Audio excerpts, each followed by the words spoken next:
Hi, everyone. Welcome to Markets in 2 Minutes. This is Emily Platt, and we're back for the month of April to discuss fixed income and the Fed funds rate. Our quarterly letter for Q1 of 2022 discusses the bond market and what's happening with interest rates, Federal Reserve, and ultimately why we still own bonds, given that this has been the worst quarter for the US bond market in over 40 years. So what changed in Q1? The chart here shows the number of rate hikes expected by the end of 2022. Currently, the market expects 9 rate increases by the end of the year.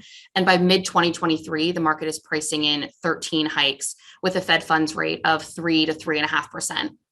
This is an aggressive change in situation from just 6 months ago when the markets were saying we might get 1 rate hike over the course of the year. We went from 1 to 9 hikes, and the implication is that financial conditions are getting much tighter. Notwithstanding the war and geopolitical risks that have risen, this is what the markets are focusing on as they expect financial conditions to continue to tighten for the better part of the next 16 months before the market expects the Fed to be done rising rates, at which point possibly beginning to cut. With that, yields are moving in a more favorable direction. When looking at the yield to worst for the ag, expected return is closer to 3.5%, pushing 4%.